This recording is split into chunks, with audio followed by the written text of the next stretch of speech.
ಅರಿವು ಕಾರ್ಯಕ್ರಮ ಕನ್ನಡ ಕುಲಪುತ್ರ ನ್ಯಾಯವಾದಿ ಮಂಜುನಾಥ್ ಹೆಗಡೆ ಅವರಿಂದ. ನಮಸ್ಕಾರ, ಒಂದೇ ಮಾತರಂ, ಜೈ ಹಿಂದ್, ಜೈ ಕರ್ನಾಟಕ. ಪ್ರೀತಿಯ ವಿಟಿವಿ ಬಳ್ಳಾರಿ ವೀಕ್ಷಕರೇ, ನಾನ್ ನಿಮ್ ಮನೆ ಮಗ ಅರ್ನಾಲ್ಡ್ ವಿಜಯ್. ನಾವು ಇಂದಿನ ಕಾನೂನು ಅರಿವು ಕಾರ್ಯಕ್ರಮನ 2ನೇ ಆವೃತ್ತಿಯನ್ನು ಶುರು ಮಾಡಲಿದ್ದೇವೆ. ನಮ್ಮ ಬಳಿ ಇದ್ದಾರೆ ಖ್ಯಾತ ವಕೀಲರಾದಂತ ಕನ್ನಡ ಪರ ವಕೀಲರಾದಂತಹ ಮಂಜುನಾಥ್ ಹೆಗಡೆ ಸಾಹೇಬ್ರು. Welcome to the show sir. ಸಂತೋಷ. ಕನ್ನಡವೇ ನಿತ್ಯ, ಕನ್ನಡವೇ ಸತ್ಯ. ಶುಭವಾಗಲಿ ಸರ್. ಸರ್, ಇಂದು ನಮ್ಮ 2ನೇ ಆವೃತ್ತಿಯಲ್ಲಿ ನಾವು ಮೊದಲನೇ ಆವೃತ್ತಿಯಲ್ಲಿ ಮಾತಾಡಿದ್ದು ಕಾಯ್ದೆಗಳೇನು, ಸರ್ಕಾರದ ಏನೇನು ಕಲಂಗಳು ಬಂದಿದ್ದಾವೆ, ಇದರಿಂದ ಜನರು ಹೇಗೆ ಎಚ್ಚೆತ್ಕೊಬೇಕು, ಹೇಗೆ ಅವರ ಅರಿವನ್ನು ಮೂಡಿಸ್ಕೊಬೇಕು ಅಂತ ನಾವು ಮಾತಾಡಿರ್ತೀವಿ. ಇಂದು ಮೊದಲನೇ ಕಲಮಿಂದ ಹೋಗಿ ನಾವು ಇನ್ನೊಂದಷ್ಟು ಇವತ್ತಿನ ಜರ್ನಿ ಎಲ್ಲಿ ತನಕ ಹೋಗುತ್ತೆ ಅಲ್ಲಿವರೆಗೂ ಮಾತಾಡುವ. ಆದರೆ ಮೊದಲನೇದಾಗಿ ಬಹಳಷ್ಟು ಸಮಸ್ಯೆಗಳು ಕೇಳಿಪಡ್ತಾ ಇರೋದು ಬಂದು ಮಹಿಳೆಯರ ಕೌಟುಂಬಿಕ ದೌರ್ಜನ್ಯ. ಇದರ ತಡೆ ಕಾಯ್ದೆಗಳು ಏನಿದಾವೆ, ಈ ದೌರ್ಜನ್ಯ ಯಾವುದು, ಫಸ್ಟ್ ಆಫ್ ಆಲ್ ದೌರ್ಜನ್ಯ ಅಂದಿದ ತಕ್ಷಣ ಅದು ತಪ್ಪಾಗಿರುತ್ತೆ, ಏನಕ್ಕೆ ಇದನ್ನೆಲ್ಲ ಮಾಡ್ತಾರೆ ಅಂತ ಗೊತ್ತಾಗಲ್ಲ. ಅಂದ್ರೆ ಸಮಾಜದಲ್ಲಿ ನಡೀತಿರುವಂತಹದ್ದು ಪ್ರತಿನಿತ್ಯ ನಾವು ಒಂದಲ್ಲ ಒಂದು ನೋಡ್ತಾನೆ ಬರ್ತಾ ಇದ್ದೀವಿ. ಇದರ ಹೇಗೆ ತಡೆಗಟ್ಟಬಹುದು, ಸರ್ಕಾರದಿಂದ ಯಾವ ತರ ಕಲಂಗಳನ್ನು ನಾವಿಲ್ಲಿ ಬಳಸಬೇಕಾಗಿರುತ್ತೆ, ಹಾಗೂ ನಾವು ಇದನ್ನ ಒಂದು ಕೋರ್ಟ್ ಮೆಟ್ಲು ತಗೊಂಡು ಹೋಗ್ಬೇಕು, ಇದರ ಬಗ್ಗೆ ನನ್ಗೊಂದು ಅರಿವು ಮೂಡಿಸ್ಕೊಳಕ್ಕಾಗುತ್ತಾ ನಮ್ಮ ಜನರಿಗೂ ಸೇರಿಸಿ? ನೋಡಿ, ಬಹಳ ಮುಖ್ಯವಾದಂಥ ಪ್ರಶ್ನೆ ಕೇಳಿದಿರಿ. ಸಂತೋಷ. ಈಗಿನ ಕಾಲಘಟ್ಟಕ್ಕೆ ಮಹಿಳೆಯರಿಗೆ ಮೇಲೆ ಆಗ್ತಾ ಇರೋಂಥ ದೌರ್ಜನ್ಯಗಳು, ಲೈಂಗಿಕ ದೌರ್ಜನ್ಯ ಇರಲಿ, ದೈಹಿಕ ದೌರ್ಜನ್ಯ ಇರಲಿ, ಮಾನಸಿಕ ಹಿಂಸೆ ಇರಲಿ, ದೈಹಿಕ ಥಳಿತವಿರಲಿ, ಯಾವುದಾದರೂ ಇರಲಿ, ಮಹಿಳೆಯರ ಮೇಲೆ ಮೊದಲಿನಿಂದಲೂ ಬಹಳ ದೌರ್ಜನ್ಯ ನಡೀತಾನೆ ಬರ್ತಾ ಇದೆ. ಅದಕ್ಕಾಗಿ ಮೊದಲು ಆರಂಭದ ಕಾಲದಲ್ಲಿ ಈ ಕೌಟುಂಬಿಕ ದೌರ್ಜನ್ಯ ಕಾಯ್ದೆಯು ಬರುವ ಪೂರ್ವದಲ್ಲಿ ನಾವು ಹಿನ್ನೆಲೆಯನ್ನು ಅವಲೋಕಿಸಿದರೆ, ಸಮಾಜಮುಖಿಯಾಗಿ ಹಿನ್ನೆಲೆಯನ್ನು ಅವಲೋಕಿಸಿದರೆ ನಮಗೆ ಕಂಡು ಬರೋದೇನೆಂದರೆ, ಸುಮಾರು 6,000 ವರ್ಷಗಳ ಹಿಂದೆ ಈ ನಮ್ಮ ಸಮಾಜವು ಹೆಣ್ಣಿಗೆ ಯಾವ ಸ್ಥಾನಮಾನವನ್ನು ಕೊಟ್ಟಿತ್ತು, ಮಹಿಳೆಯನ್ನ ಹೇಗೆ ನೋಡ್ತಾ ಇತ್ತು ಅನ್ನೋದನ್ನ ನಾವು ಯೋಚನೆ ಮಾಡಿದರೆ, ಸಮಾಜದಲ್ಲಿ ಮಹಿಳೆಯನ್ನ ಒಂದು ಭೋಗದ ವಸ್ತುವಾಗಿ ಸ್ವೀಕಾರ ಮಾಡ್ತಾ ಇದ್ದಾರೆ ವಿನಃ ಅವರಿಗೆ 1 ಪೈಸೆಯಷ್ಟು ಕಾನೂನಿನ ಹಕ್ಕು ಇರಲಿಲ್ಲ. ಖಂಡಿತ. ಆನಂತರ ಕಾಲಕ್ರಮೇಣದಲ್ಲಿ ನಾಗರಿಕತೆಯಲ್ಲಿ ಬದಲಾವಣೆ ಆದ ಮೇಲೆ ಹೇಳಬೇಕು ಅಂತಾದರೆ 19ನೇ ಶತಮಾನದವರೆಗೂ ಮಹಿಳೆಯು ಗುಲಾಮಳಾಗಿ ಇರತಕ್ಕಂತಹ ಹಕ್ಕಿತ್ತೆ ವಿನಃ ಸಮಾನವಾದಂತಹ ಹಕ್ಕು ಬಂದಿರಲೇ ಇಲ್ಲ. ಸಮಾನವಾದಂಥ ಒಂದು ಹಕ್ಕು ಬಂದಿರಲೇ ಇಲ್ಲ. ಈಗ ಮೊದಲಿನಿಂದ ಗ್ರೀಕಿನ ಕಾನೂನಿನಿಂದ ರೋಮನ್ನರು ಪ್ರಭಾವಿತರಾದರು, ರೋಮನ್ ಅವರಿಂದ ಇಂಗ್ಲೆಂಡ್ ಅವರು ಪ್ರಭಾವಿತರಾದರು, ಆಮೇಲೆ ಇಂಗ್ಲೆಂಡಿನ ಸಾಮಾನ್ಯ ಕಾನೂನು ಅಮೆರಿಕಾದವರು ಅಳವಡಿಸಿಕೊಂಡರು. ಆಗ ಮಹಿಳೆಯ ಪರಿಸ್ಥಿತಿ ಹೇಗಿತ್ತು ಅಂದರೆ, ನಮ್ಮ ಮೂಢನಂಬಿಕೆಗಳು, ಕಂದಾಚಾರಗಳು, ಈ ಒಂದು ವ್ಯವಸ್ಥೆ ಅಡಿಯಲ್ಲಿ ಗಂಡನು ಸತ್ತ ನಂತರ ಚಿತೆಯನ್ನು ಸೇರಿದರೆ ಆ ಹೆಣ್ಣು ಸಹ ಚಿತೆಯನ್ನು ಹಾರಬೇಕು, ಒಂದು ಅನಿಷ್ಟವಾದಂತಹ ಪದ್ಧತಿ. ಅದು ನಿಜವಾಗ್ಲೂ ದುರ್ಭಾಗ್ಯನೇ. ಅದು ಹೌದು. ನಮ್ಮ ಭಾರತದಲ್ಲಿ ಅದು ಸಹ ನಾವು ನೋಡ್ಬೇಕು ಅಂದ್ರೆ ಮಹಿಳೆಯರನ್ನ ಒಂದು ದೇವಿ ಸ್ವರೂಪದಲ್ಲಿ ನೋಡ್ತಾ ಇದ್ದೋ ಆರಂಭ ಕಾಲಘಟ್ಟದಲ್ಲಿ. ಅದಾದ ನಂತರ ಆ ಒಂದು ಕೊಡಬೇಕಾಗಿರೋ ಗೌರವ ಇರ್ಬೋದು, ಆ ಮರ್ಯಾದೆ ಇರ್ಬೋದು, ಮತ್ತೆ ಅವ್ರನ್ನ ನಡೆಸ್ಕೊಂಡ್ ಬರುವ ವಿಧಾನಗಳು ಸಂಪೂರ್ಣವಾಗಿ ಬದಲಾಗಿದೆ. ಇದು ಏನಾಗಿದೆ ಅಂತಂದ್ರೆ, 18ನೇ ಶತಮಾನಕ್ಕಿಂತಲೂ ಪೂರ್ವದಲ್ಲಿ ನೀವು ಮಹಿಳೆಗೆ ಏನು ಹೊಡಿಲಿ ಬಡಿಲಿ ಏನು ಹಿಂಸೆ ಕೊಟ್ರು ಅದು ಕಾನೂನಿನಿಂದ ಮಾನ್ಯತೆಯನ್ನು ಹೊಂದಿತ್ತಾಗ ಆಗಿನ ಕಾಲಘಟ್ಟದಲ್ಲಿ. ಅದಕ್ಕೆ 18ನೇ ಶತಮಾನಕ್ಕಿಂತ ಪೂರ್ವದಲ್ಲಿ ಒಂದು ನಿಯಮವನ್ನ ಇಂಗ್ಲೆಂಡ್ನವರು ಜಾರಿಗೆ ತಂದರು. ಅದಕ್ಕೆ ರೂಲ್ ಆಫ್ ಥಂಬ್ ಅಂತ ಕರೀತಾರೆ, ಹೆಬ್ಬೆಟ್ಟಿನ ನಿಯಮ. ಅಂದ್ರೆ ಗಂಡನು ತನ್ನ ಹೆಂಡತಿಗೆ ಹೆಬ್ಬೆಟ್ಟು ಗಾತ್ರದ ಕೋಲಿನಿಂದ ಹೊಡೆದಿರೋದಕ್ಕೆ ಆಗ ಕಾನೂನಿನ ಮಾನ್ಯತೆ ಇತ್ತು. ಇದು ಹೆಬ್ಬೆಟ್ಟಿನ ನಿಯಮ. ಈ ಹೆಬ್ಬೆಟ್ಟಿನ ನಿಯಮನೇ ಒಂಥರ ವಿಚಿತ್ರ ಕೇಳಿಸ್ತಾ ಇದೆ. ಅಂದ್ರೆ ಏನಿದು? ಮಹಿಳೆಯರ ಹಕ್ಕಿಗೆ ಆಗ ಸ್ವಾತಂತ್ರ್ಯನೇ ಇರಲಿಲ್ಲ. ಮಹಿಳೆಯರು ಗುಲಾಮರಾಗ್ಬಿಟ್ಟಿದ್ರು. ಅವ್ರನ್ನ ದಂಡಿಸ್ಲಿಕ್ಕೂ ಕೂಡ ಹೆಬ್ಬೆಟ್ಟಿನ ಗಾತ್ರದಷ್ಟು ಕಡ್ಡಿಯಿಂದ ಹೊಡಿಬಹುದು. ಅದನ್ನು ಅದು ಕಾನೂನಿನ ಮಾನ್ಯತೆ. ಆ ಕೋಲು ಎಷ್ಟು ಉದ್ದಾರೋ ಇರಲಿ, ಅದು ಪ್ರಶ್ನೆ ಇಲ್ಲ. ಹೆಬ್ಬೆಟ್ಟಿನ ಗಾತ್ರಕ್ಕಿಂತ ದೊಡ್ಡದಾದಂತ ಕೋಲಿಂದ ಹೊಡಿಬಾರ್ದು. ಅದಕ್ಕೂ ಚಿಕ್ಕದಾದಂತ ಕೋಲಲ್ಲಿ ನೋಡಿದ್ರೆ ಕಾನೂನಿನ ಮಾನ್ಯತೆ. ಆದ್ರೆ ಯಾವ ಕೋಲಲ್ಲಿ ನೋಡಿದ್ರು ಪೆಟ್ಟು ಬೀಳುತ್ತಲ್ಲ. ಅದೇ ಆಗಿನ ಸಮಾಜದ ಕಾನೂನು. ಅದು ಅಂದ್ರೆ ಹೆಣ್ಣಿಗೆ ಸ್ವಾತಂತ್ರ್ಯನೇ ಇರಲಿಲ್ಲ. ಹೆಣ್ಣಿಗೆ ತನ್ನದೇ ಆದಂತ ಹಕ್ಕು ಏನಿದೆ ಅಂತ ತಿಳಿಸಿಕೊಡುವಂತ ಪ್ರಯತ್ನನೇ ನಡೆದಿಲ್ಲ ಆಗ. ಇದ್ರ ಮಧ್ಯದಕ್ಕೆ ಆಗಿನ ಕಾಲಘಟ್ಟಗಳಲ್ಲಿ ಹೆಣ್ಣು ಮಕ್ಕಳು ಕೂಡ ಹುಟ್ಲಿಕ್ಕೆ ಬಿಡ್ತಿತ್ತಿಲ್ಲ. ಬಹಳಷ್ಟು ಪದ್ಧತಿಗಳ ಮುಖಾಂತರ ಅವಳನ್ನು ಸಾಯಿಸೋದು, ಕೊಲ್ಲುವುದು, ಬಹಳ ನಿಂದನೆಗಳನ್ನ ಮಾಡ್ತಾ ಇದ್ರು. ಇದನ್ನು ಕಾನೂನಲ್ಲಿ ಇದಕ್ಕೆ ಏನಾದ್ರೂ ಶಿಕ್ಷೆ ಇತ್ತಾ ಇಲ್ಲೋ, ಇದನ್ನು ಸಹಜವಾಗಿ ಕೊಟ್ಬಿಟ್ಟಿದ್ರ?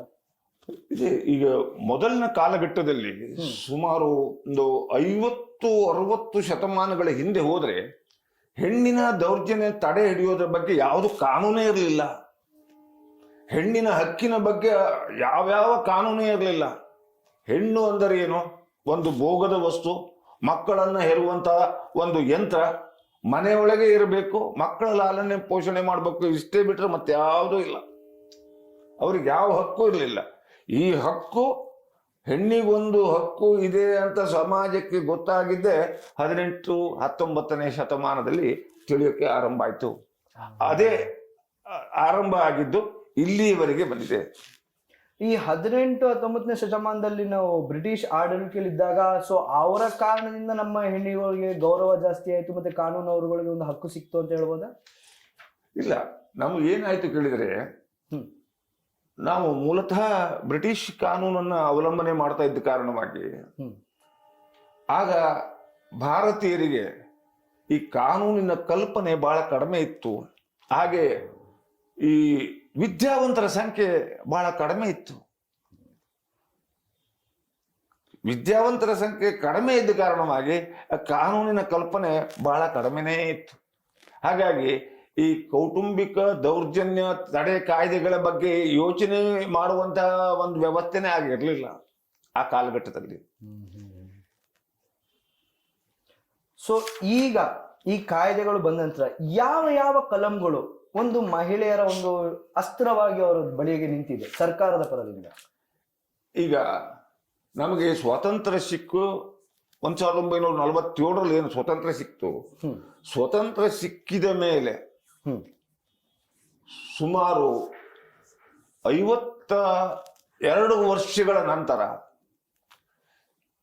ಭಾರತದಲ್ಲಿ ಮಹಿಳೆಯರ ಮೇಲೆ ದೌರ್ಜನ್ಯ ಬಹಳ ನಡೀತಾ ಇದೆ. ಮಹಿಳೆಯರು ಸಹ ಕಾನೂನಿನ ಅಡಿಯಲ್ಲಿ ಸಮಾನರು. ಇಕ್ವಿಟಿ ಬಿಫೋರ್ ಲಾ, ಕಾನೂನಿನ ಅಡಿಯಲ್ಲಿ ಎಲ್ಲರೂ ಸಮಾನರು. ಈ ತತ್ವದ ಅಡಿಯಲ್ಲಿ 2005ನೇ ಇಸ್ವಿಯಲ್ಲಿ ನಮ್ಮ ಸಂಸತ್ನಲ್ಲಿ ಚರ್ಚೆ ಮಾಡಿ ಮಹಿಳೆಯರಿಗೆ ಆಗತಕ್ಕಂತಹ ದೌರ್ಜನ್ಯವನ್ನು ತಡೆ ಹಿಡಿಬೇಕು, ಇದರ ಬಗ್ಗೆ ಒಂದು ಕಾನೂನನ್ನು ತರಬೇಕು ಅಂತೇಳಿ ಬಹಳ ಚರ್ಚೆ ನಡೆಸಿ ಸಂವಿಧಾನದ ಅನುಚ್ಛೇದ 14ಕ್ಕೆ ಮಹಿಳಾ ದೌರ್ಜನ್ಯ ತಡೆ ಕಾಯ್ದೆಯನ್ನ ತರಲಿಕ್ಕೆ ಆವಾಗ ಅನುಮೋದನೆ ನೀಡಿದರು. ಹಾಗಾಗಿ 2006ನೇ ಇಸವಿಯಿಂದ ಮಹಿಳಾ ದೌರ್ಜನ್ಯ ತಡೆ ಕಾಯ್ದೆ ಜಾರಿಗೆ ಬಂತು. ಈಗ ಮಹಿಳಾ ದೌರ್ಜನ್ಯ ತಡೆ ಕಾಯ್ದೆ ಅಡಿಯಲ್ಲಿ ಬಹಳಷ್ಟು ಮಹಿಳೆಯರಿಗೆ ಅನುಕೂಲ ಆಗಿದೆ, ಅದರ ಪ್ರಯೋಜನ ಪಡಿತಾ ಇದ್ದಾರೆ. ಇವಾಗ್ಲೂ ಇರುವ ಒಂದು ಪೀಳಿಗೆ ಏನಿದೆ, ಇವಾಗ ಬರ್ತಿರೋ ಪೀಳಿಗೆ, ಇವರಲ್ಲಿ ಇವಾಗ ಆಲ್ರೆಡಿ ಫೆಮಿನಿಸಮ್ ಅಂತ ಒಂದು ಸ್ಟಾರ್ಟ್ ಆಗಿತ್ತು. ಸೊ ಹಾಗಾಗಿ ನಾವು ಹೆಣ್ಮಕ್ಳು ದುಡಿತೀವಿ, ಹೆಣ್ಮಕ್ಳು ಸಹ ಕೆಲ್ಸಕ್ಕೆ ಹೋಗ್ತೀವಿ, ಗಂಡ ಮಕ್ಳಿಗಿಂತ ನಾವು ಯಾವ್ದ್ರಲ್ಲೂ ಕಡಿಮೆ ಇಲ್ಲ ಅಂತ ಬಂದಿದ್ರು. ಇದು ಸರ್ಕಾರದಿಂದ ಬಂದಂತಹ, ಇಲ್ಲ ಅಂದ್ರೆ ನಮ್ಮ ಆದೇಶ ಕಲಂಗಳಲ್ಲಿ ಬಂದಿರುವಂತ ಒಂದು ಸ್ವಾತಂತ್ರ್ಯವ, ಇಲ್ಲ ಅವರಾಗೆ ಹೋರಾಟ ಮಾಡ್ಕೊಂಡಿಲ್ಲ ನಾವು ಇವರ ಸರಿ ಸಮಾನವಾಗಿ ನಿಲ್ಲಬೇಕು ಅಂತ ಅವ್ರಿಗೆ ನಿರ್ಧಾರ ತಗೊಂಡು ಇದ್ರಲ್ಲಿ ಏನಾದ್ರು ಕಾಯ್ದೆಗಳಿದೆಯಾ? ಈಗ ಮಹಿಳೆ ಮತ್ತು ಪುರುಷ ಇಬ್ಬರು ಕಾನೂನಿನ ದೃಷ್ಟಿಯಲ್ಲಿ ಸಮಾನರು, ಇಬ್ಬರು ಕಾನೂನಿನ ದೃಷ್ಟಿಯಲ್ಲಿ ಸಮಾನ. ಆದರೆ ಅಂದು ಪುರುಷ ಪ್ರಧಾನ ಸಮಾಜದಲ್ಲಿ ಮಹಿಳೆಯರೆಲ್ಲ ಲೆಕ್ಕಕ್ಕೆ ಇಲ್ಲ, ಮಹಿಳೆಯರನ್ನ ಲೆಕ್ಕಕ್ಕೆ ಹಾಕೊಳ್ಳೋರೇ ಇಲ್ಲ. ಪುರುಷ ಹೇಳಿದ್ದೆ ನಾನು ಹೇಳಿದ್ದೆ, ಇಲ್ಲ ಅಂದ್ರೆ ಅವ್ರ ಮೇಲೆ ದೌರ್ಜನ್ಯ, ಮಾನಸಿಕ ಹಿಂಸೆ, ಕೊನೆಗೆ ಕೊಲೆಯನ್ನು ಮಾಡಿದರೂ ಸಹಿತ ಮಾನ್ಯತೆ. ಆ ಮಟ್ಟದ ಒಂದು ಸಂಸ್ಕೃತಿ ಆಗಿನ ಕಾಲದಲ್ಲಿ. ಪುರುಷ ಪ್ರಧಾನ ಸಮಾಜ, ಹೆಣ್ಣುಮಕ್ಕಳು ಏನು ಮಾಡೋ ಹಾಗೆ ಇಲ್ಲ. ಅದಕ್ಕಾಗಿ 18 ಮತ್ತು 19ನೇ ಶತಮಾನದಲ್ಲಿ ಮಹಿಳೆಯರಿಂದ ಪ್ರತಿಭಟನೆ ಆಗಿದೆ, ಅಂತಾರಾಷ್ಟ್ರೀಯ ಮಟ್ಟದಲ್ಲಿ ಮಹಿಳಾ ಸಮಾವೇಶಗಳಾಗಿದ್ದಾವೆ. ನಾವು ಪುರುಷರಂತೆ ಸಮಾನರು, ನಮ್ಗೆ ಯಾಕೆ ಸಮಾನತೆ ಇಲ್ಲ, ಸಮಾನತೆ ನ್ಯಾಯ ಕೊಡಿ ಅಂತ ಬಹಳಷ್ಟು ಸಂಘಟನೆಗಳು ಆಗ ಹೋರಾಟ ಮಾಡಿದ್ದಾವೆ.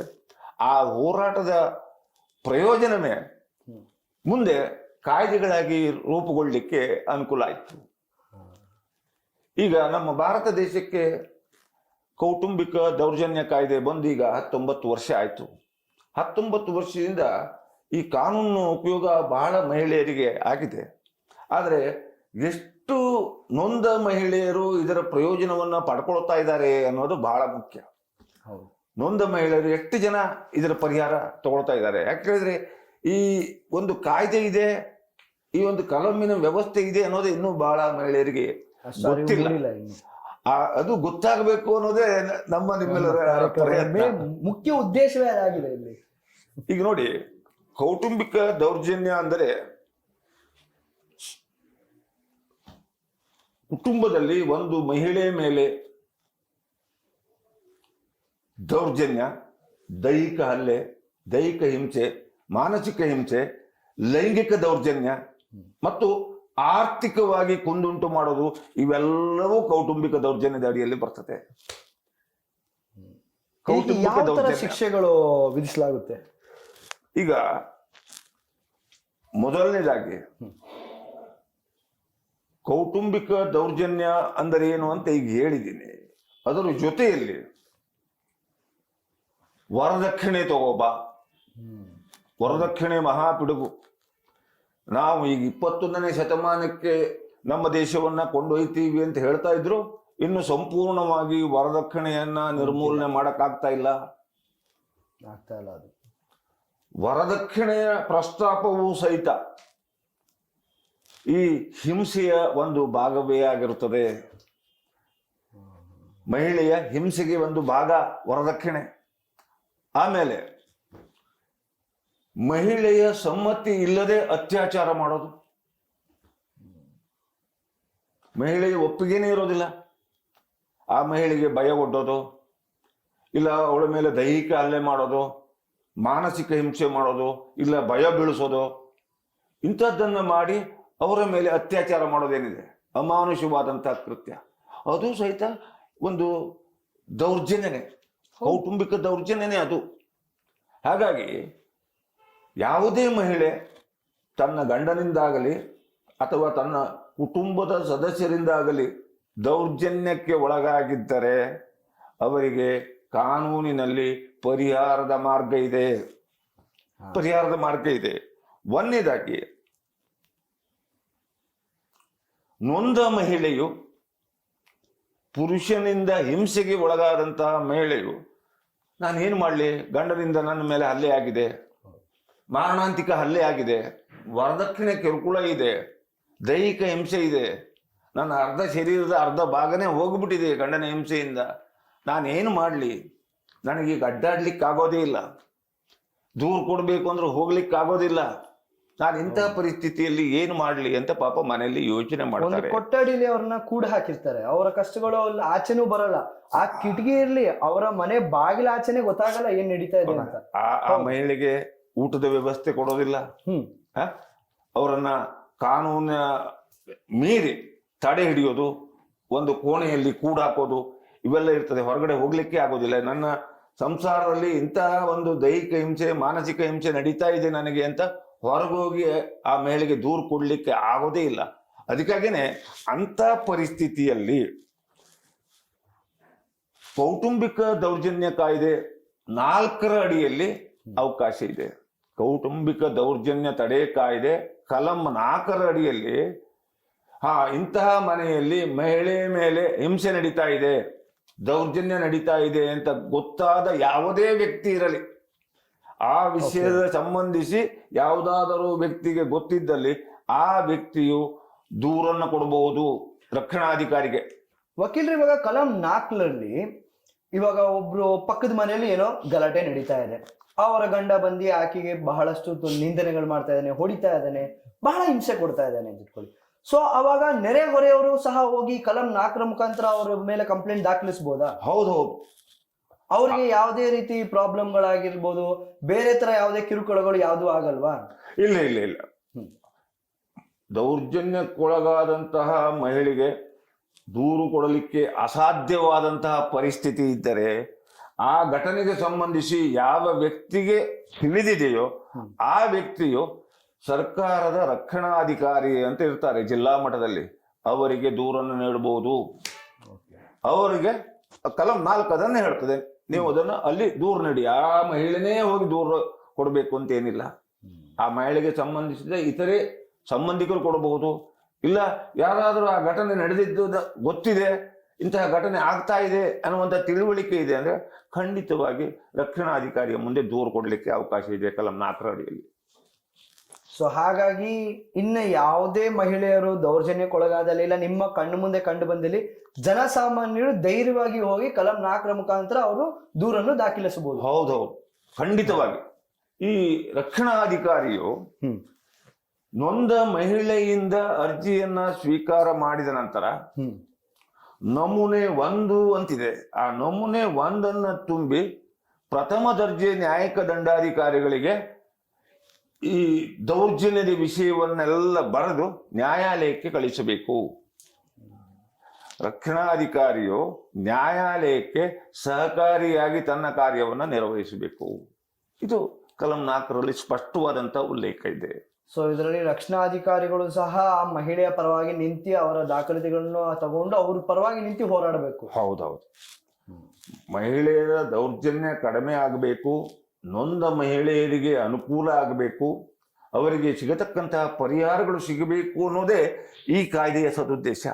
ಹಾಗೇನೆ ಕಲಂ 5 ರಕ್ಷಣಾಧಿಕಾರಿಯ ಕರ್ತವ್ಯದ ಬಗ್ಗೆ ಹೇಳ್ತದೆ.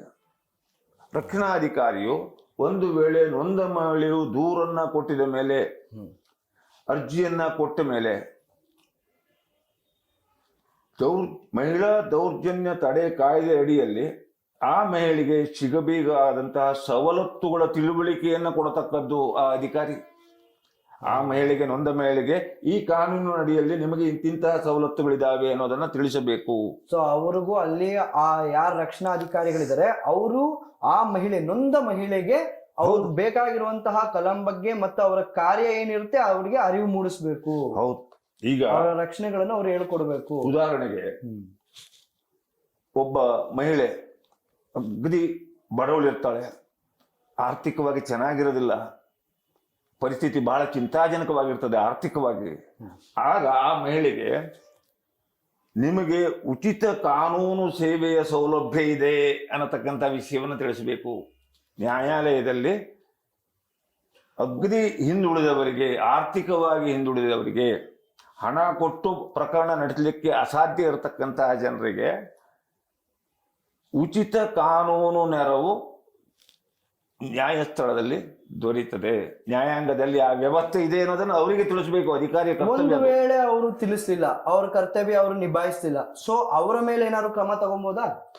ಅದು ಮುಂದಿದೆ, ಬೇಕಾದಷ್ಟು ಮಾರ್ಗ ಇದೆ. ಆದರೆ ಸಾಮಾನ್ಯವಾಗಿ ಈ ನಮ್ಮ ಘನ ಸರ್ಕಾರವು ಈ ಮಹಿಳೆಯರ ವಿರುದ್ಧ ದೌರ್ಜನ್ಯ ಕಾಯ್ದೆ ಏನು ತಗೊಬಂದ್ರಲ್ಲ, ತಡೆ ಹಿಡಿಯುವಂತ ಕಾನೂನನ್ನ, ಈ ಸಂದರ್ಭದಲ್ಲಿ ರಕ್ಷಣಾ ಅಧಿಕಾರಿಗಳಾಗಿ ಮಹಿಳೆಯರನ್ನೇ ಆಯ್ಕೆ ಮಾಡ್ತಾರೆ. ಸೊ ಒಬ್ಬ ಮಹಿಳೆಯ ಪರಿಸ್ಥಿತಿ ಇನ್ನೊಬ್ಬರ ಮಹಿಳೆಗೆ ಅರ್ಥ ಆಗುತ್ತೆ. ಆ ಮಹಿಳೆಯರನ್ನೇ ಆಯ್ಕೆ ಮಾಡುವುದರಿಂದ ಈ ನೊಂದ ಮಹಿಳೆಯ ನಿಜವಾದಂತಹ ತೊಂದರೆ ಏನು ಅನ್ನೋದು ಅವರಿಗೆ ಅರ್ಥ ಆಗ್ತದೆ.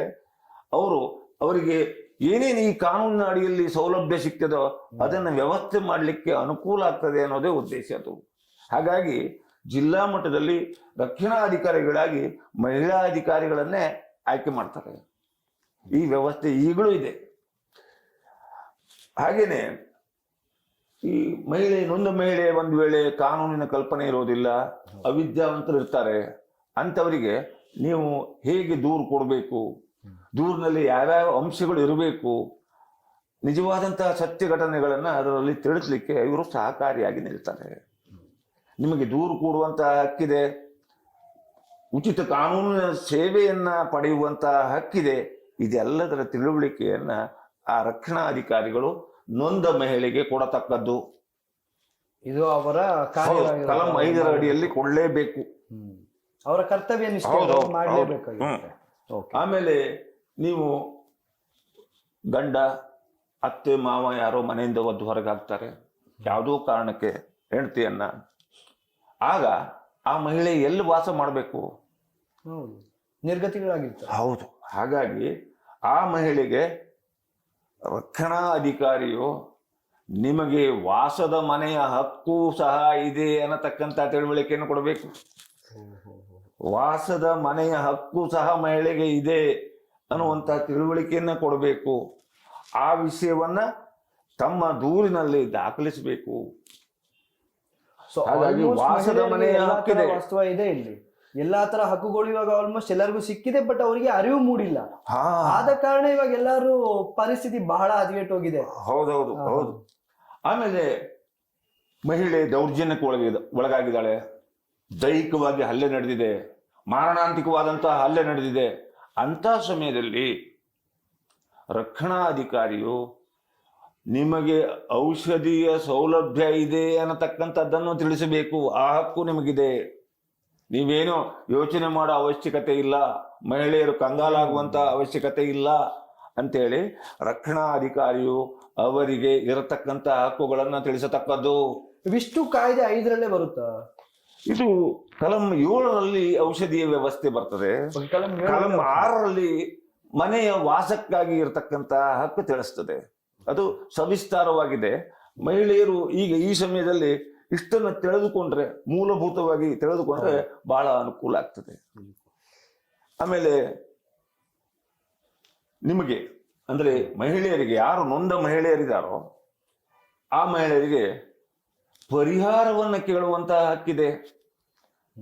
ಅವರ ನಷ್ಟ ಇಡೇನಾಗಿದೆ, ನನಗೆ ಏನ್ ನಷ್ಟ ಆಗಿದೆ, ನನಗಾದಂತಹ ತೊಂದರೆ ಏನು, ನನಗಾದಂತಹ ಮಾನಸಿಕ ಹಿಂಸೆ ಏನು, ಇದಕ್ಕಾಗಿ ನಷ್ಟ ಭರ್ತಿಗಾಗಿ ಪರಿಹಾರ ಕೇಳುವಂತಹ ಹಕ್ಕಿದೆ. ಅದನ್ನು ಯಾರು ಅಲ್ಲಗಳಿಕಾಗತ್ತಿಲ್ಲ. ನಷ್ಟ ಪರಿಹಾರಕ್ಕಾಗಿ ಕೇಳೋ ಹಕ್ಕೇ ಇದೆ. ಹಾಗಾಗಿ ಕಲಂ 22ರ ಅಡಿಯಲ್ಲಿ ಹಣದ ಪರಿಹಾರಕ್ಕಾಗಿ ಆದೇಶ ನಾವು ಪಡಿಬಹುದು. ನ್ಯಾಯಾಲಯದಲ್ಲಿ ಸ್ವಾಮಿ ನಮಗೆ ತೊಂದರೆ ಇದೆ, ಇವರು ಮಾಡಿದಂತಹ ಕೃತ್ಯದಿಂದಾಗಿ ಇಷ್ಟು ನನಗೆ ನಷ್ಟ ಆಗಿದೆ, ನಮಗೆ ಪರಿಹಾರ ಕೊಡಿ ಅಂತ ನ್ಯಾಯಾಲಯ ಪರಿಹಾರವನ್ನು ಆದೇಶ ಮಾಡುತ್ತೆ. ಇದು ಎಲ್ಲ ಕಲಂ ಪ್ರಕಾರವಾಗಿ ಒಂದೊಂದೇನ್ನ ಈ ಕಾಯ್ದೆ ಹೇಳ್ತಾ ಹೋಗ್ತದೆ. ಸುಮಾರು 1ನೇ ಕಲಂನಿಂದ ಆಲ್ಮೋಸ್ಟ್ ನಾವು 8, 9 ತನಕ ಬಂದಿದ್ದೀವಿ. ಇವಾಗ 22 ತನಕ ಇಷ್ಟು ಮಹಿಳೆಯರ ಅಭಿವೃದ್ಧಿಗೋಸ್ಕರನೇ ನಡೆದಿದೆ. ಹೌದೌದು. ಈ ನಿರ್ದಿಷ್ಟವಾಗಿ ಕೌಟುಂಬಿಕ ದೌರ್ಜನ್ಯ ತಡೆ ಕಾಯ್ದೆಯು ಮಹಿಳೆಯರಿಗಾಗಿಯೇ ಇದೆ. ಇದನ್ನು ಗಮನಿಸಬೇಕು. ಯಾಕೆ ಕೇಳಿದ್ರೆ, ಪುರುಷ ಪ್ರಧಾನ ಸಮಾಜದಲ್ಲಿ ಮಹಿಳೆಯರಿಗೆ ಇನ್ನು ಮುಂದೆ ತೊಂದರೆಯಾಗಬಾರದು, ಮಹಿಳೆಯರು ಪುರುಷರಿಗೆ ಸಮಾನರಾಗಬೇಕು ಅನ್ನುವಂತಹ ಮಹಾ ಉದ್ದೇಶದಿಂದಲೇ ಈ ಕಾನೂನನ್ನು ಜಾರಿಗೆ ತರಲಾಗಿದೆ. ಇದು ಈ ಕಾನೂನಿನ ನಿಜವಾದಂತಹ ಉದ್ದೇಶ ಏನು ಕೇಳಿದ್ರೆ, ಲಿಂಗ ತಾರತಮ್ಯ ಇರಬಾರದು, ಪುರುಷ ಮತ್ತು ಸ್ತ್ರೀ ಎನ್ನುವಂತಹ ವ್ಯತ್ಯಾಸ ಇರಬಾರದು. ಕಾನೂನಿನ ಅಡಿಯಲ್ಲಿ ಇರುವರು ಸಮಾನರು, ಇಕ್ವಿಟಿ ಬಿಫೋರ್ ಲಾ. ಕಾನೂನಿನ ದೃಷ್ಟಿಯಲ್ಲಿ ಇಬ್ಬರು ಸಮಾನರು. ಅದೇ ಈ ಕಾನೂನು ಜಾರಿಗೆ ಬರಲಿಕ್ಕೆ ಕಾರಣನೇ ಅದು. ಮಹಿಳೆಯರ ಮೇಲೆ ಅತ್ಯಾಚಾರ, ಅನಾಚಾರ ಇಂಥವು ನಡಿಬಾರದು. ಅವರೂ ಸಹ ಪುರುಷನಂತೆ ಸಮಾನರು, ಅವರಿಗೂ ಸಹ ಮಹಿಳೆಯರಿಗೆ ಪುರುಷರಾದಂತಹ ಸಮಾನ ಹಕ್ಕಿದೆ ಅನ್ನುವಂಥ ಕಲ್ಪನೆ ಕೊಡೋದೇ ಈ ಕಾನೂನಿನ ದೊಡ್ಡ ಉದ್ದೇಶ ಆಗಿದೆ. ಇನ್ನು ಈ ನೊಂದ ಮಹಿಳೆ, ಎಷ್ಟೋ ಜನರಿಗೆ ಪಾಪ ವಿದ್ಯೆ ಇರೋದಿಲ್ಲ, ತಾವು ಹೇಗೆ ಅರ್ಜಿ ಹಾಕಬೇಕು ಅಥವಾ ಹೇಗೆ ದೂರು ಕೊಡಬೇಕು, ಎಲ್ಲಿ ಕೊಡಬೇಕು ಅನ್ನೋ ಕಲ್ಪನೆ ಇರೋದಿಲ್ಲ. ಅವ್ರ ಕೆಲವ್ರಿಗೆಲ್ಲ ಬರೆಯಕ್ಕೂ ಸಹ ಬರಲ್ಲ, ವಿದ್ಯಾವಂತರ ಇರ್ತಾರೆ. ಈ ರಕ್ಷಣಾಧಿಕಾರಿಗಳು ಅವ್ರನ್ನ ಇವ್ರ ರಕ್ಷಣಾಧಿಕಾರಿ ತನಕ ಅವರು ಹೇಗೆ ಹೋಗಿ ಭೇಟಿ ಮಾಡ್ಬೋದು? ಅವ್ರು ಎಲ್ಲಿ ಇವ್ರಿಗೆ ಸಿಗ್ತಾರೆ? ಇವ್ರು ಎಲ್ಲಿ ಹೋಗಿ ಇವ್ರುಗಳನ್ನ ಭೇಟಿ ಮಾಡಿ ಅವ್ರಿಗೆ ಹೇಗೆ ಈ ಸವಲತ್ತು? ಜಿಲ್ಲಾ ಮಟ್ಟದಲ್ಲಿ ರಕ್ಷಣಾಧಿಕಾರಿಗಳ ಕಚೇರಿ ಇರ್ತದೆ. ನಿಮಗೆ ಒಂದು ವೇಳೆ ಅವರ ಕಾರ್ಯಾಲಯ ಗೊತ್ತಿಲ್ಲ ಅಂದ್ರೆ ಸಂಬಂಧಪಟ್ಟಂತಹ ಆರಕ್ಷಕ ಠಾಣೆಗೆ ಹೋಗಿ ಮಾಹಿತಿ ತಗೊಂಡ್ರೆ ಎಲ್ಲಿ ಅವರ ಕಚೇರಿ ಇದೆ ಅನ್ನತಕ್ಕಂಥ ವಿಳಾಸ ನಿಮಗೆ ಸಿಗ್ತದೆ. ಆಮೇಲೆ ಒಂದು ವೇಳೆ ನಿಮಗೆ ಯಾರನ್ನು ಭೇಟಿ ಮಾಡೋಕ್ಕೆ ಆಗಿಲ್ಲ, ನಿಮಗೆ ರಕ್ಷಣಾಧಿಕಾರಿಗಳ ಬಗ್ಗೆ ಮಾಹಿತಿ ಇಲ್ಲ, ಏನು ಗೊತ್ತಿಲ್ಲ ಅಂತ ಆದರೆ ನೇರವಾಗಿ ನೀವು ನ್ಯಾಯಾಲಯಕ್ಕೆ ಹೋಗಿ ಅರ್ಜಿ ಹಾಕಲಿಕ್ಕೆ ನಿಮಗೆ ಅವಕಾಶ ಇದೆ. ನೇರವಾಗಿ ನ್ಯಾಯಾಲಯಕ್ಕೆ ಹೋಗ್ಬೋದು. ಪ್ರಥಮ ದರ್ಜೆ ನ್ಯಾಯಿಕ ದಂಡಾಧಿಕಾರಿಗಳ ನ್ಯಾಯಾಲಯ ಎಲ್ಲಿ ಇದೆಯೋ ಆ ನೊಂದ ಮಹಿಳೆಯು ಯಾವ ಭಾಗದವರೋ ಆ ಸಂಬಂಧಪಟ್ಟಂತಹ ಪ್ರಾಧಿಕಾರದ ನ್ಯಾಯಾಲಯದಲ್ಲಿ ಈ ನೊಂದ ಮಹಿಳೆಯು ಅರ್ಜಿಯನ್ನು ಹಾಕಲಿಕ್ಕೆ ಅವಕಾಶ ಇದೆ. ಕಲಂ 12 ಇದನ್ನ ವಿಸ್ತಾರವಾಗಿ ತಿಳಿಸ್ತದೆ. ಕಲಂ 12 ಏನ್ ಹೇಳ್ತದೆ? ನೊಂದ ಮಹಿಳೆಯು ತನಗೇನೇನು ತೊಂದರೆಯಾಗಿದೆ, ತನ್ನ ಯಾವ ಯಾವ ಭಾಗದ ಮೇಲೆ ಹಲ್ಲೆ ಆಗಿದೆ, ಮಾನಸಿಕ ಹಿಂಸೆ ಯಾವಾಗಿಂದ ಆರಂಭ ಆಗಿದೆ, ದೈಹಿಕ ಹಲ್ಲೆ ಯಾವಾಗಿಂದ ಉಂಟಾಗಿದೆ, ತನ್ನನ್ನು ಮತ್ತು ತನ್ನ ಮಕ್ಕಳನ್ನು ಯಾವಾಗಿಂದ ನಿರ್ಲಕ್ಷ್ಯ ಮಾಡಲಿಕ್ಕೆ ಆರಂಭ ಮಾಡಿದ್ದಾರೆ, ಇವರಿಗೆ ಮೂಲಭೂತವಾಗಿ ಕೊಡಬೇಕಾದಂತಹ ಜೀವನಾಂಶಕ್ಕೆ ಸಂಬಂಧಪಟ್ಟಂತಹ ಪೂರೈಕೆಯನ್ನ ಆ ಗಂಡ ಆದಂತಹ ವ್ಯಕ್ತಿಯು ಕೊಟ್ಟಿದ್ದಾನೋ ಇಲ್ವೋ, ಇವರಿಗೆ ಏನೇನು ತೊಂದರೆ ಆಗಿದೆ ಅದನ್ನ ಸವಿಸ್ತಾರವಾಗಿ ಬರಲಿಕ್ಕೆ ಅಲ್ಲಿ ಅವಕಾಶ ಇದೆ.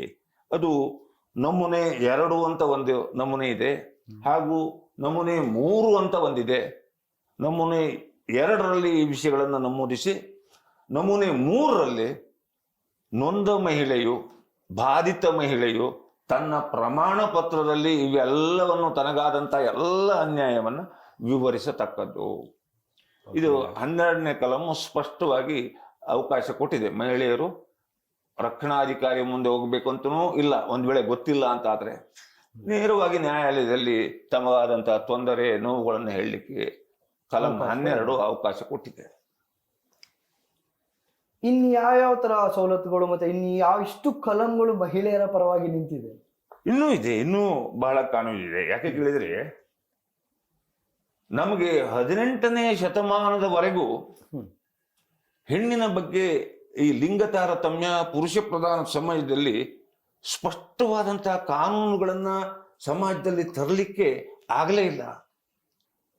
ಮೂಢನಂಬಿಕೆಗಳು, ಕಂದಾಚಾರಗಳು ಈ ಎಲ್ಲದರ ಇದರ ಮೇಲೆ ಆವರಿಸಿಬಿಟ್ಟಿದೆ. ಮನುಷ್ಯನ ಮತಿಯಲ್ಲಿ ಆವರಿಸಿದ ಕಾರಣವಾಗಿ ಈ ಕಾನೂನನ್ನು ತರಲಿಕ್ಕೆ ಬಹಳ ವರ್ಷಗಳು ಕಾಯಬೇಕಾಯ್ತು. ಸುಮಾರು 6000 ವರ್ಷಗಳ ಇತಿಹಾಸವನ್ನ ನಾವು ನೋಡ್ತಾ ಬಂದ್ರೆ ನಮಗೆ 18, 19ನೇ ಶತಮಾನದ ಕೊನೆಯವರೆಗೂ ಮಹಿಳೆಯು ಶೋಷಿತ ಮಹಿಳೆಯಾಗಿಯೇ ಉಳಿದಿದ್ದಾಳೆ ಹೊರತು ಕಾನೂನಿನ ಅಡಿಯಲ್ಲಿ ಯಾವುದೇ ಹಕ್ಕು, ಅವಕಾಶ ನಮ್ಮ ಪ್ರಪಂಚದಲ್ಲೇ ದೊರಕಲಿಲ್ಲ. ಈಗ 21ನೇ ಶತಮಾನ, 21ನೇ ಶತಮಾನದಲ್ಲಿ ನೋಡಿದರೆ ಮಹಿಳೆಯರು ಎಲ್ಲ ವಿಧವಾದಂತಹ ಸ್ತರಗಳಲ್ಲಿ ಕೆಲಸ ಮಾಡ್ತಾ ಇದ್ದಾರೆ. ಮನೆಯಿಂದ ಹೊರಗೆ ಬಂದು ಸರ್ಕಾರಿ ಕೆಲಸಗಳನ್ನು ಮಾಡ್ತಾ ಇದ್ದಾರೆ. ಉದಾಹರಣೆಗೆ ಭಾರತ ದೇಶದಲ್ಲಿ ಪ್ರಧಾನ ಮಂತ್ರಿ ಸ್ಥಾನವನ್ನು ಅಲಂಕರಿಸಿದಂತಹ ಶ್ರೀಮತಿ ಇಂದಿರಾ ಗಾಂಧಿ ಅವರಿದ್ದಾರೆ. ಶ್ರೀಲಂಕಾದಲ್ಲಿ ಭಂಡಾರ್ ನಾಯಕ್ ಅವರಿದ್ದಾರೆ ಅಧ್ಯಕ್ಷರಾಗಿ. ಈಗ ನಮ್ಮ ರಾಷ್ಟ್ರಪತಿಗಳಾಗಿ ದ್ರೌಪದಿ ಮುರ್ಮು ಅವರಿದ್ದಾರೆ. ಇವೆಲ್ಲವೂ ಪುರುಷರು ಮತ್ತು ಮಹಿಳೆಯರು ಸಮಾನರು ಅನ್ನುವಂತಹ ಕಾನೂನಿನ ಅಡಿಯಲ್ಲಿ ಅನುಕೂಲವಾದಂತಹ ವಾತಾವರಣ ಇವು. ಇಲ್ಲ ಅಂದ್ರೆ ನಮ್ಮ ದೇಶದಲ್ಲಿ ಈ ವ್ಯವಸ್ಥೆ ಬರ್ಲಿಕ್ಕೆ ಆಗ್ತಾ ಇರಲಿಲ್ಲ. ಹಾಗಾಗಿ ಪ್ರತಿಯೊಬ್ಬ ಗಂಡಸಿಗೆ ಯಾವ ಹಕ್ಕು ಸಮಾಜದಲ್ಲಿ ಇದೆಯೋ ಪ್ರತಿಯೊಂದು ಮಹಿಳೆಗೂ ಸಮಾಜದಲ್ಲಿ ಅಷ್ಟೇ ಹಕ್ಕಿದೆ. ಕೇವಲ ಹೆಣ್ಣು ಭೋಗದ ವಸ್ತು ಅಲ್ಲ, ಯಾಂತ್ರಿಕ ವಸ್ತು ಅಲ್ಲ. ಅದಕ್ಕೂ ಸಮಾಜದಲ್ಲಿ ತನ್ನದೇ ಆದಂತಹ ಸ್ಥಾನ ಇದೆ, ತನ್ನದೇ ಆದಂತಹ ಮಾನ ಇದೆ, ತನ್ನದೇ ಆದಂತಹ ಘನತೆ, ಗಾಂಭೀರ್ಯ ಇದೆ. ಇದನ್ನ ಪುರುಷರು ತಿಳ್ಕೋಬೇಕು ಅನ್ನುವಂಥದ್ದೇ ದೊಡ್ಡ ಉದ್ದೇಶ ಇದೆ. ಹೆಣ್ಣು ಗುಲಾಮಳಲ್ಲ, ಗುಲಾಮಳು ಅಲ್ಲವೇ ಅಲ್ಲ. ಪುರುಷನಿಗೆ ಸಮಾನವಾಗಿ ಎಲ್ಲ ರಂಗದಲ್ಲಿ ಅವಳು ಇದ್ದಾಳೆ. ಅವಳು ಸಮಬಲವನ್ನು ಹೊಂದಿದ್ದಾಳೆ. ಆರ್ಥಿಕವಾಗಿ ಬಂತು, ಸಾಮಾಜಿಕವಾಗಿ, ಸಾಂಸ್ಕೃತಿಕವಾಗಿ ಎಲ್ಲ ರಂಗದಲ್ಲಿ ಪುರುಷನಿಗಿರ್ತಕ್ಕಂತಹ ಸಮಾನವಾದಂತಹ ಹಕ್ಕು ಮಹಿಳೆಗೂ ಇದೆ. ಅದನ್ನೇ ಮುಂದುವರಿಸಬೇಕು, ನಮ್ಮ ದೇಶದಲ್ಲಿ ಸುಧಾರಣೆ ಆಗಬೇಕು ಸಮಾಜದಲ್ಲಿ ಎನ್ನುವಂತಹ ದೊಡ್ಡ ಉದ್ದೇಶದಿಂದನೇ ಈ ಕೌಟುಂಬಿಕ ದೌರ್ಜನ್ಯ ತಡೆ ಕಾಯ್ದೆಯನ್ನ ತಗೊಬಂದಂತಹ ಉದ್ದೇಶ 2006ರಲ್ಲಿ ತಗೊಬಂದಿದ್ದಾರೆ. ಈಗ ಕಾಲಕ್ರಮೇಣವಾಗಿ ಈ ಕಲಂಗಳಿಂದ, ಈ ಕಾಯ್ದೆಯಿಂದ ಬಹಳಷ್ಟು ಜನರ ಮಹಿಳೆಯರು ಪ್ರಯೋಜನ ಪಡ್ಕೊಳ್ತಾ ಇದ್ದಾರೆ. ಇದರ ಅರಿವು ಇನ್ನೂ ಬಹಳಷ್ಟು ಜನಕ್ಕೆ ಮಹಿಳೆಯರಿಗೆ ಆಗಿಲ್ಲ. ಅದು ಆಗಬೇಕು, ಇದರ ಪ್ರಯೋಜನ ತಗೋಬೇಕು. ಈಗ ಒಂದು ಪುರಾತನ ಕಾಲದಲ್ಲಿ, ಪ್ರಾಚೀನ ಕಾಲದಲ್ಲಿ ಬರೆದಂಥದ್ದು, ಸಂಸ್ಕೃತದಲ್ಲಿ ಬರೆದಂಥದ್ದು, ಅಂದ್ರೆ ಮಹಿಳೆಯರಿಗೆ ಎಷ್ಟರ ಮಟ್ಟಿಗೆ ಗೌರವ ಕೊಡಬೇಕು ಸಮಾಜದಲ್ಲಿ ಪುರುಷರು ಅನ್ನೋದರ ಬಗ್ಗೆ ಇರ್ತಕ್ಕಂಥದ್ದು. ಅದು ಪ್ರತಿಯೊಬ್ಬರು ಯೋಚನೆ ಮಾಡಬೇಕಾದಂಥ ವಿಷಯ ಇದೆ. ಯತ್ರ ನಾರ್ಯಸ್ತು ಪೂಜ್ಯಂತೆ ರಮಂತೆ ತತ್ರ ದೇವತಾ ಅಂತ. ಅಂದ್ರೆ ಎಲ್ಲಿ ನಾರಿಯರನ್ನ ಪೂಜಿಸುತ್ತಾರೋ ಅಲ್ಲಿ ದೇವರು ಸಹ ನೆಲೆಸುತ್ತಾರೆ. ಅಂದ್ರೆ ನೀವು ಮಹಿಳೆಯರಿಗೆ ಗೌರವವನ್ನು ಕೊಡಿ, ಅಲ್ಲಿ ಭಗವಂತ ಸಹಿತ ಇರ್ತಾನೆ. ಹಾಗಾಗಿ ಮೊದಲು ನಾವು, ನೀವು ಎಲ್ಲರೂ ಮಹಿಳೆಯನ್ನ ಗೌರವಿಸೋಣ, ಕಾನೂನನ್ನು ಗೌರವಿಸೋಣ. ನಿಜಕ್ಕೂ ಕಾನೂನನ್ನು ಮೊದಲ ಗೌರವಿಸ್ಬೇಕಾಗುತ್ತೆ. ಯಾಕೆಂದ್ರೆ ಮಹಿಳೆಯರಿಗೋಸ್ಕರ ಇಷ್ಟೊಂದು ಕಲಂಗಳನ್ನೇ ಅವರು ಕೊಟ್ಟಿದ್ದಾರೆ. ಜೊತೆಗೆ ಒಬ್ಬ ಮಹಿಳೆಯು ಒಬ್ಬ ಪುರುಷನು ಇಬ್ಬರು ಸರಿ ಸಮಾನರು ಅಂತ ಹೇಳಿದಿರ. ಇಂದಿನ ಎಪಿಸೋಡ್ನಲ್ಲಿ ನೀವು ಮೊದಲನೇ ಕಲಮಿಂದ 22ನೇ ತನಕ ಇಷ್ಟೊಂದು ಅರಿವು ಮೂಡಿಸಿದ್ರ. ಈಗಾದ್ರೂ ಮಹಿಳೆಯರು ಎಚ್ಚೆತ್ಕೊಂಡು, ಇಲ್ಲ ದೌರ್ಜನ್ಯ ನಡಿಬೇಕಾದ್ರೆ ಅವರ ನೆರೆಹೊರೆಯವರಾದ್ರೂ ಎಚ್ಚೆತ್ಕೊಂಡು ಕಲಂಗಳನ್ನು ಬಳಕೆ ಮಾಡಿಕೊಂಡು 5ನೇ ಕಲಂ ಪ್ರಕಾರ ಅವರು ಸಹ ಹೋಗಿ ಅವ್ರ ದೂರನ್ನು ದಾಖಲಿಸಬಹುದು. ಸೊ ಇದಿಷ್ಟನ್ನು ಬಳಸ್ಕೊಂಡು ಜನರು ಇದನ್ನ ಅರಿವು ಮೂಡಿಸ್ಕೊಬೇಕು ಅಂತ ಹೇಳ್ತೀನಿ. ಇನ್ನೊಂದು ಅವರತಿಲಿ ಇನ್ನಷ್ಟು ಬಹಳಷ್ಟು ಅಂತ ಹೇಳ್ಬೋದು. ಏನಕ್ಕೆ ಇವತ್ತಿನ ಸಂಚಿಕೆಯಲ್ಲೇ ನಿಮ್ಗೆ ಆಲ್ಮೋಸ್ಟ್ ಮಹಿಳೆಯರ ಒಂದು 80% to 60% ಅಟ್ಲೀಸ್ಟ್ ಕವರ್ ಮಾಡಿದ್ದೀವಿ ನನ್ನ ಪ್ರಕಾರ. ಅಟ್ಲೀಸ್ಟ್ ಏನಕ್ಕೆ ಮೇನ್ ಆಗಿ ಇವಾಗ ಏನಿದೆ, ಭಾರತೀಯ ಸಂಸ್ಕೃತಿ ಪ್ರಕಾರ ಹೌದು, ಏನಕ್ಕೆ ಪ್ರತಿಯೊಬ್ಬ ಮಹಿಳೆಯನ್ನು ದೇವಿಯಾಗಿ, ದೇವಿಯ ಸ್ವರೂಪವಾಗಿ ನಾವು ನೋಡ್ಬೇಕಾಗಿದೆ. ಆದರೆ ನಮ್ಮ ಮಾನವರ ಏನು, ನಮ್ಮ ಗಂಡಸ ಅದು ಏನಿದೆ, ಗಂಡಸರು ಎಲ್ಲರಿಗೂ ಅವ್ರಿಗೆ ನಾವೇ ಮೇಲು ಅಂತದ್ದೇನಿದ್ದಾರೆ, ಆ ಕಾರಣದಿಂದಾಗಿ ಬಹಳಷ್ಟು ದೌರ್ಜನ್ಯಗಳು ನಡ್ಕೊಂಡ್ ಬಂದಿದ್ದಾವೆ. ಬಹಳಷ್ಟು ನಿಂದನೆ ಅವಮಾನಗಳನ್ನು ಅವರು ಸಹಿಸಿದ್ದಾರೆ. ಆ ಸತಿ ಪದ್ಧತಿ ಬಹಳ ಕ್ರೂರವಾಗಿತ್ತು.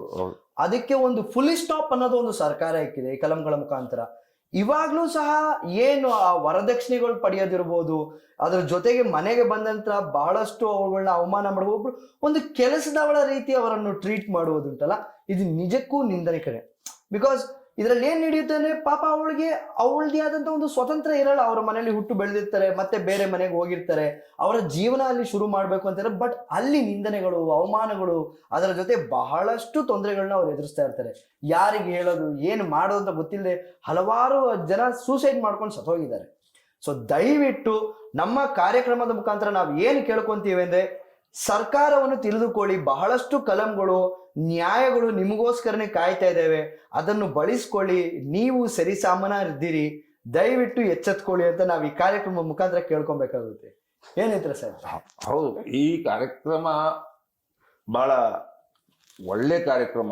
ಯಾಕೆ ಅಂತ ಕೇಳಿದ್ರೆ, ಮಹಿಳೆಯರು ಅಥವಾ ಕಾನೂನು ತಿಳಿದುಕೊಳ್ಳಲು ಯಾರ್ಯಾರು ಉತ್ಸುಕರಾಗಿದ್ದಾರೋ ಅವರಿಗೆಲ್ಲರಿಗೂ ಈ ಒಂದು ಕಾರ್ಯಕ್ರಮ ಬಹಳ ಅನುಕೂಲ ಆಗ್ತದೆ.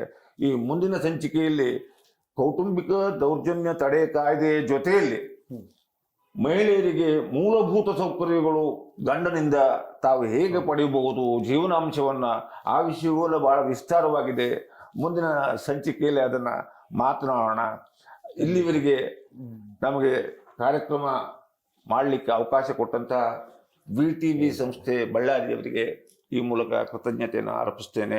ನಿಜಕ್ಕೂ ಇದು ನಮ್ಮ ಭಾಗ್ಯವಾಗಿದೆ ಸರ್. ಏನಕ್ಕೆ ಅಂದ್ರೆ, ಒಂದು ಕೋರ್ಟ್ ನಲ್ಲಿ ಕನ್ನಡ ಪರ ವಕೀಲರಾಗಿದ್ದು ನಿಂತು 32 ವರ್ಷಗಳ ನೀವು ವಾಗ್ದಾನ ಮಾಡಿ ನಿಮ್ಮ ಇಷ್ಟು ಅರಿವನ್ನು ಮೂಡಿಸಿಕೊಂಡು ನಮಗೋಸ್ಕರ ನಿಮ್ಮ ಅಮೂಲ್ಯವಾದ ನೇರವನ್ನು ನಮಗೆ ಕೊಟ್ಟು, ಅದರಲ್ಲೂ ಜನಕ್ಕೂ ಇಷ್ಟೊಂದು ಅರಿವು ಮೂಡಿಸುವಂತ ಕಾರ್ಯಕ್ರಮ. ಯಾಕಂದ್ರೆ ಎಷ್ಟೋ ಕಲಂಗಳು ಜನರು ಹೋಗಿ ಎಲ್ಲೇ ಕೇಳಿದ್ರು ಇದ್ರ ಅರಿವು ಮೂಡಕ್ಕಾಗಲ್ಲ.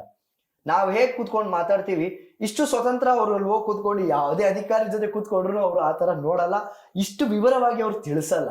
ಇದನ್ನು ತಿಳಿಸ್ಕೊಟ್ಟಿದ್ದಕ್ಕೆ ನಿಜವಾಗ್ಲೂ VTV ಬಳ್ಳಾರಿ ವತಿಯಿಂದ ನಾವು ನಿಮಗೆ ಹೃತ್ಪೂರ್ವಕ ಧನ್ಯವಾದಗಳು ಹೇಳ್ತೀವಿ. ಕನ್ನಡಂ ಗೆಲ್ಲಿಗೆ, ಕನ್ನಡಂ ಬಾಳ್ಗೆ. ಜೈ ಕರ್ನಾಟಕ, ಒಂದೇ ಮಾತ್ರ. ವೀಕ್ಷಕರೇ, ನೋಡ್ತಾ ಇರಿ VTV ಬಳ್ಳಾರಿ. ಮುಂದಿನ ಕಾರ್ಯಕ್ರಮದಲ್ಲಿ ಬರ್ತೀವಿ, ಇನ್ನಷ್ಟು ಕಲಂ ಬಗ್ಗೆ ನಿಮ್ಗೆ ಅರಿವನ್ನು ಮೂಡಿಸ್ತೀವಿ. ಅಲ್ಲಿ ತನಕ ನೋಡ್ತಾ ಇರಿ VTV ಬಳ್ಳಾರಿ. ಕಾರ್ಯಕ್ರಮ ಕನ್ನಡ ಕುಲಪುತ್ರ ನ್ಯಾಯವಾದಿ ಮಂಜುನಾಥ್ ಹೆಗಡೆ ಅವರಿಂದ